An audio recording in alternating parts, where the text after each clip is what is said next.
नमस्कार प्रेक्षकांनो, या मालिकेच्या आजच्या जबरदस्त भागामध्ये आपलं स्वागत आहे. आणि त्यामध्ये आता स्वानंदी ही सुस्मिताला आता अर्पिताला आडवं घालून बोलत असते आणि म्हणते की सुस्मिता, आज तू कशी, तुला जर अधिकार दिले तर हे घर माझं आहे म्हणून जबाबदारीने वागते ना. मी तुला फक्त तेच सांगते. आणि तू कशी, मी सुद्धा कशी माहेरी जात नाही आणि आपल्या घरी राहते ना, मी तेच तुला सांगते.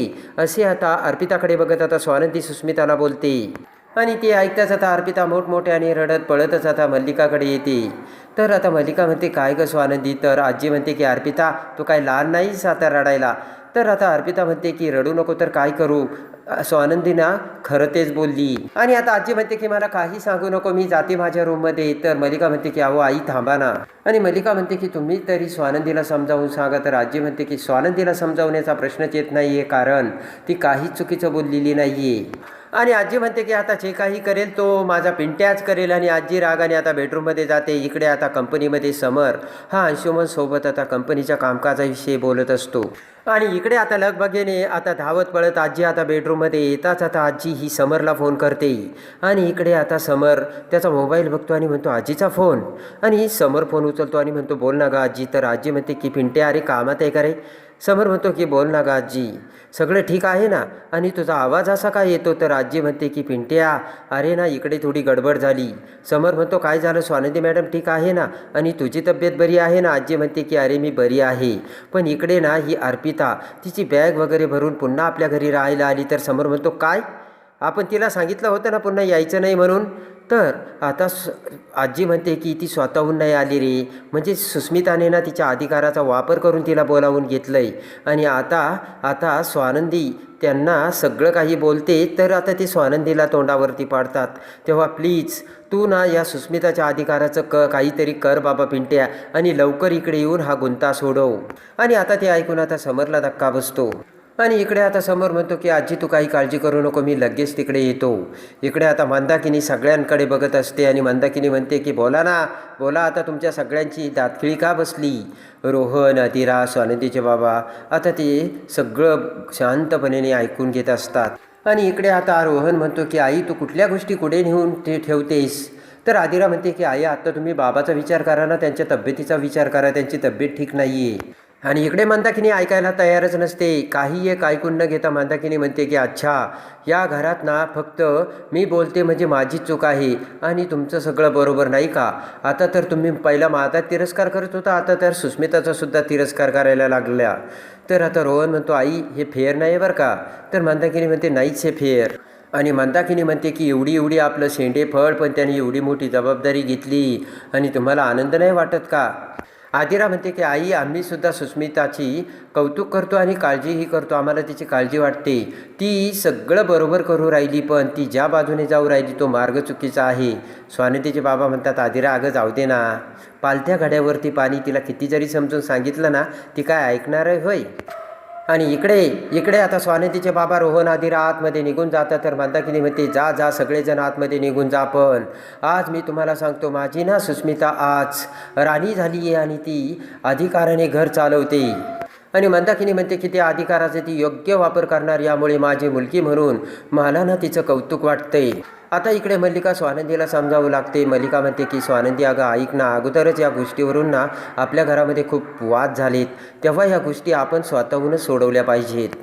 आणि इकडे आता स्वानंदी म्हणते की राजवाड्यांनी हा निर्णय घेतला होता ना, तेव्हा आता ही गोष्ट आपल्याला राजवाड्यांना सांगायला हवी. आणि स्वानंदी म्हणते की ते जर म्हणाले की माहेरी आली ती आणि माहेरी आल्यासारखी तिला राहू दे तर मग खुशाल राहू द्यात, माझं काहीच म्हणणं नसल्याचे स्वानंदी बोलते. आणि लगेच आता सुस्मिता म्हणते की 1 मिनिट ताई, तू म्हणतेस म्हणजे माझ्या म्हणण्याला सुद्धा तेवढीच किंमत दिली गेली पाहिजे. आणि स्वानंदी म्हणते की तुझं नेहमीचं असंच असतं, सतत मला लेक्चर देऊन टोकायचं असतं आणि हेच तुझं काम चाललंय, असे आता सुस्मिता स्वानंदीला बोलते. आणि घरी पण तू अशीच करत होती आणि मी लहान आहे हेच तुम्हाला दाखवून देते. तर स्वानंदी म्हणते हो तू लहानच आहेस सूज, आणि त्यामुळे जर तू चुकत असशील तर तुला मला अक्कल शिकवावीच लागणार, असे स्वानंदी सुस्मिताला बोलते. सुस्मिताकडे बघत आता स्वानंदी म्हणते की सुस्मिता, तू एक गोष्ट लक्षात ठेव, आता तू या घरात आल्यानंतर आपलं नातं फक्त बहिणी बहिणीपुरतं राहिलेलं नाही आहे सुस्मिता. सुस्मिताकडे बघत आता स्वानंदी म्हणते की आपण जावा आहोत, तुला कळतंय का? आणि जर तू चुकत असशील तर जाऊ या नात्याने मला तुझं सांगणं माझं कर्तव्य असल्याचे स्वानंदी सांगते. आणि सुस्मिता म्हणते की तुला समज द्यायचा ना तर मला तू समज देत जाऊ नको, माझं मी बघून घेईल. तर ते ऐकताच अंशुमन म्हणतो की वहिनी, माझी स्वीट सुश बरोबर बोलती. अंशुमन म्हणतो की सतत माझ्या सुस्मिताला तू डॉमिनेट करते वहिनी. तर सुस्मिता म्हणते मला आता कंटाळा आलाय. अगं ताई, तू सतत मला डॉमिनेट करू राहिली. आणि आता सुस्मिता म्हणते की तू मला एवढी डॉमिनेट करते की उद्या तर तू मला या घरचा नोकर बनवून टाकशील. तेवढ्यात आता दरवाज्यात समर आलेला असतो आणि सुस्मिताचे ते बोलणे ऐकून आता समर रागाने सुस्मिताला म्हणतो की सुस्मिता इनफ. सगळेजण आता समरकडे बघतात आणि बोट करत आता समर सुस्मिताला म्हणतो की माझ्या बायकोला असं बोललेलं मोठ्या आवाजात मी खपून घेणार नाही आणि ताबडतोब आत्ताची आत्ता त्यांची माफी माग. आणि लगेच आता सुस्मिता इकडे तिकडे बघते आणि म्हणते की जिजू पण मी. तर समर म्हणतो की सगळ्यात अगोदर ताईची माफी माग, तोपर्यंत मी काहीच ऐकणार नाहीये. आणि लगेच आता इकडे तिकडे बघत आता सुस्मिता म्हणते की सॉरी ताई. तर आता स्वानंदी म्हणते इट्स ओके आणि बोट करत समर म्हणतो परत अशी वेळ येऊ द्यायची नाही सुस्मिता. आणि तेवढ्यात आजी पुढे येत म्हणते की आलास का रे पिंटे, आणि आता तूच ठरव काय करायचं ते. आणि समर म्हणतो की आजी त्यासाठीच मी आलोय. तर सुस्मिता म्हणते हे फेर नाहीये का? आणि लगेच आता सुस्मिता म्हणते की अर्पिता ताई या घरची मोठी डॉटर आहे ना, मग मी जर माझ्या अधिकाराचा वापर करून त्यांना या घरी बोलावलं तर माझं काय चुकलं? आणि सुस्मिता म्हणते की स्वानंदी ताई अर्पिता ताईंना घरी येऊच देत नाहीये आणि कसं बोलतीये ती. आणि लगेच सुस्मिता म्हणते की तुम्ही सांगा आता तिला काहीतरी. तर समर म्हणतो की त्यांना काहीच सांगायची गरज नाही आहे. समर म्हणतो त्यांना काहीच सांगायचा काही गरजच नाही, कारण त्यांनी जो स्टँड घेतलाय तो अगदी बरोबर आहे. आणि समर म्हणतो की अर्पिताने तिच्या माहेरी जास्त वेळ घालवलाय, तेव्हा आता ती तिच्या माहेरी नाही तर सासरी राहणं योग्य आहे असे आता समर अर्पिताला सांगतो. आणि त्या क्षणी सरकलेली असते ती मल्लिकाच्या पायाखालची जमीन. आणि अर्पिता आता नाटक करत म्हणते की माहिती होतं दादा तू असंच बोलणार, म्हणजे आता मी माहेरी कधीच यायचं नाहीये का? मल्लिका म्हणते झाली तिच्याकडून चूक समर, पण त्यामुळे तिचं माहेर आपण तोडायचं आहे का? आणि एवढ्या क्षुल्लक गोष्टीची तिला तू एवढी मोठी शिक्षा देणार आहे का? असे मल्लिका समरला बोलते. आणि लगेच आता मल्लिका म्हणते तिने कोणाकडे बघायचं? तर आजी म्हणते की असं काही माहेर बिहेर तुटत नाहीये मल्लिका, काही बोलू नकोस. आणि समर म्हणतो की अर्पिता मी तुला इथे कधी येऊ नको असं कधीच म्हटलेलं नाहीये, आणि तू इथे ये माझं काहीच म्हणणं नाहीये, तू सगळे तुझे लाड पुरून घे, पण दिवस संपवायच्या आत पुन्हा तू तुझ्या सासरी जायला हवंस. आणि समर म्हणतो की तू आता लहान नाहीयेस, तू एका बाळाची आई झाली आहेस आणि त्या बाळाला कोणाकडे पाहायचं आणि तू त्याला सांभाळायला हवं, तुझी जबाबदारी आहे ती. आणि समर म्हणतो की हे असं मूल वगैरे तिकडे सोडून सरळ बॅग घेऊन इकडे यायचं हे बरोबर नाहीये अर्पिता. आणि समर म्हणतो की तू या घरात आली आणि आनंद घेतला असं काही नाहीये, तू घरातल्या प्रत्येक गोष्टी ढवळाढवळ करत असतीस आणि हे मला बिलकुल आवडत नाहीये. आणि पुढे येत आता अर्पिता म्हणते की पण मी फॅमिलीच्या चांगल्यासाठीच बोलते ना. तर समर म्हणतो हे तुझं काम आहे का? तू तुझ्या संसारात लक्ष द्यायला पाहिजेस. तेव्हा आता अर्पिता म्हणते की दादा मला बोर होतंय आणि तिकडे करण्यासारखं काहीच नाहीये. आणि समर म्हणतो की मग हा तुझा प्रॉब्लेम आहे अर्पिता, जर तुला तिथे काहीच करण्यासारखं नाहीये तर मग तू तिथे काम शोध. आणि समर म्हणतो की एखादा प्रोजेक्ट कामाचा तू हातामध्ये घे, तुला मदत करायला मी तुझ्या पाठीमागे आहे अर्पिता. आणि समर म्हणतो की अर्पिता मला कळत नाहीये, घरी तुझं लहान बाळ आहे, त्या बाळाला सोडून तू इतके दिवस इकडे कसं राहू शकतेस? अर्पिता म्हणते की दादा मला माझ्या बाळाची काळजी आहे, पण मला इथली सुद्धा आठवण येत असते आणि मला सुशने बोलावले म्हणून मी इकडे आल्याचे अर्पिता बोलते. आणि समर म्हणतो की मी तुला इथे येऊ नको असं कधीच म्हणत नाही, तू आली ना सगळ्यांशी गप्पा मार, खा पी, लाड पुरून घे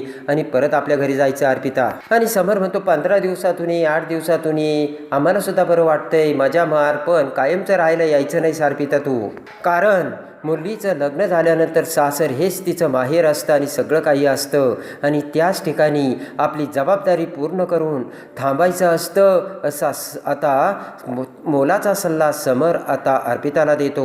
आणि अर्पिता म्हणते की दादा मला असं वाटतं की तू माझा हेट करतोयस. तर समर म्हणतो की अर्पिता तुला खरंच मनापासून वाटतं का तुझा दादा तुझा हेट करतो म्हणून? आणि समर म्हणतो की तुम्ही मला भावंड कमी आणि मुलासारखे जास्त आहेत अर्पिता, आणि तुम्ही सुखात राहावं हीच माझी इच्छा आहे, पण त्यासाठी तुम्ही थोडं जबाबदारीने वागलं पाहिजे की नाही असे आता समर अर्पिताला समज देतो. आणि अर्पिताचे डोळे पुसत आता समर म्हणतो की तू घरी आली ना अर्पिता मला आनंदच होतो आणि असे आता रडायचं नाही. आणि समर आता अर्पिताचे डोळे पुसून आता आतमध्ये निघून जातो. आणि लगेच आता समर जाताच अर्पिता मम्मा असे म्हणत मल्लिकाकडे येऊन मल्लिकाला मिठी मारते. तर आजी म्हणते आता आलं का डोक्यात? तर अर्पिता मान हलवते आणि नशीब माझं असं म्हणत आता रागाने आजी तिथून निघून जाते. आणि लगेच आता सगळेजण आतमध्ये आतमध्ये निघून जाताच इकडे आता मल्लिका स्वानंदीला म्हणते की स्वानंदी बघितलं का तू इतकी आरडाओरड केली पण शेवटी काय झालं, समरने तिला आतमध्ये घेतलंच ना. आणि लगेच आता स्वानंदी म्हणते की मल्लिका काकू तुम्ही नीट ऐकलं नाहीये का राजवाडे काय म्हणालीत, अर्पिताताई इथे आपल्याला भेटायला येऊ शकतात आणि त्यांचं माहेर आहे नाही, फक्त माहेर असं कायमचं येऊन राहणं योग्य नाही. आणि स्वानंदी म्हणते की तिने इथे येऊन राहण्यापेक्षा म्हणजे तिच्या सासरी तिचा संसार कसा सुखाचा होईल याकडे काकू तुम्ही लक्ष दिलं पाहिजे. आणि अजूनही सगळ्यात मोठा दुसरा मोलाचा सल्ला आता स्वानंदी मल्लिकाला देते. आणि इकडे आता स्वानंदी ही बेडरूममध्ये येताच आता समरची माफी मागते आणि म्हणते की राजवाडे अहो ऐका ना, सुस्मिता आता जे वागली ना ती खूप चुकीचं वागली. तर समर म्हणतो तिचीच माफी तुम्ही का मागताय, अगोदर दुसऱ्याबद्दल दुसऱ्याची चूक असताना तुम्ही माफी मागायची नाही. आणि इकडे आता स्वानंदी म्हणते नाही, आत्ताच्या आत्ता तिचं हे वागणं चुकलेलं आहे, मी तिला सुस्मिताला सांगणार आहे. आणि स्वानंदी जाऊ लागताच समर स्वानंदीचा हात धरतो आणि म्हणतो की अहो जरा बसा, एवढं काय घाई करता, जरा मोकळा श्वास घ्या. आणि स्वानंदी म्हणते की हल्ली मला कळेना असं झालंय मी सुशी कसं बोलायचं ते. आणि लगेच आता स्वानंदी म्हणते की पूर्वी ती माझी सगळं ऐकायची पण आताच तिला काय झालं काय माहिती. आता समर म्हणतो ते अगोदर होतं पण आता तुमच्यामधलं नातं सडनली बदलले. आणि समर म्हणतो हे बघा या काही गोष्टींना तुम्ही सोडून देत जा. आणि समर म्हणतो की सुस्मिताची पद्धत चुकली पण तिचं वागणं म्हणजे तिचा निर्णय योग्यच होता ना, म्हणजे तिची वागण्याची पद्धत योग्यच होती. आणि समर म्हणतो की हे बघा अर्पिता या घरी येणार नाही, असं कधी होऊ शकत नाही, आपण किती जरी सांगितलं तरी ती येणार. आणि समर म्हणतो की फक्त तिने इथे आल्यानंतर नीट राहावं आणि नीट वागावं हीच माझी इच्छा आहे आणि तुम्ही दीर्घ श्वास घेत राहा, काही बोलू नका असे म्हणत समर आतमध्ये निघून जातो. आणि इकडे आता दुसऱ्या दिवशी आजी आता घरातील सगळ्या पितळाच्या भांड्या मौल्यवान भांड्यांच्या वस्तू बाहेर काढते आणि ते सगळं बघून आता मल्लिका तिथे येते आणि म्हणते की आई हे सगळं काय चाललंय तुमचं. आणि लगेच आता आजी म्हणते की आपल्या घराण्याचा हा खजिना आहे आणि आपल्याला हा खजिना जपलाच पाहिजे ना. आणि आता मल्लिका म्हणते हो. आणि मल्लिका आता सुस्मिताकडे येते आणि म्हणते की मी तुला एक आयडिया सांगते. सुस्मिता म्हणते काय करायचं आहे आत्ता. आणि मल्लिका म्हणते की घरातील ज्या काही जुन्या पुराण्या वस्तू आहेत ना भांडी, त्या सगळ्या आडगळीच्या खोलीतून बाहेर काढून वाटून दे. आणि इकडे आता त्या सगळ्या आजीने काढलेल्या मौल्यवान पितळाच्या तांब्याच्या भांड्याच्या वस्तू आता सुस्मिता ही गरिबाचे 2 जोडप्यांना बोलून आता त्यांना देऊ लागते, फेकू लागते. तेवढ्यात आजी तिथे येते आणि म्हणते की सुस्मिता हे काय चाललंय तुझं. आणि लगेच आता सुस्मिता म्हणते की आजी हे घर नाही वाटत, या सगळ्या जुन्या पुराण्या वस्तूमुळे ना हे एक जुन्या पुराण्याचं भांडार वाटतंय. आजी म्हणते काय बोलते सुस्मिता. आणि सुस्मिता म्हणते की मी काय म्हणते हा सगळा पसारा या घरात आपल्या नकोय. आणि लगेच आता तो तांब्याचा ग्लास घेऊन आता इकडे सुस्मिता फेकून देऊ लागताच आता स्वानंदी तिथे येते आणि तो ग्लास झेलते आणि रागाने सुस्मिताकडे बघते. आणि आता सुस्मिताने तिच्या अधिकाराचा पुन्हा आता कहर केलेला असतो ते बघून सनकन स्वानंदी सुस्मिताच्या कानाखाली मारते. आणि ते बघताच आता सरकलेली असते ते मल्लिकाच्या पायाखालची जमीन आणि सुस्मिताच्या सुद्धा. आणि स्वानंदीने आता ते सगळं करता क्षणी आता समर तिथे येतो आणि सुस्मिता आपल्या खरंच अधिकाराचा आता गैरवापर करत असल्याचे समरच्या लक्षात येऊन समर आता सुस्मिताचे अधिकार कसा काढून घेतो. आणि आता सुस्मिताला एकाच कानाखाली देऊन आता स्वानंदीने जमिनीवर आणलेली असते आणि अधिकार काढून घेतलेले असते. तर कशी वाटली स्वानंदी ते कमेंट्समध्ये नक्की कळवा. आणि या मालिकेच्या डेली अपडेटसाठी आपल्या चॅनलला लाईक करा, सबस्क्राईब करा.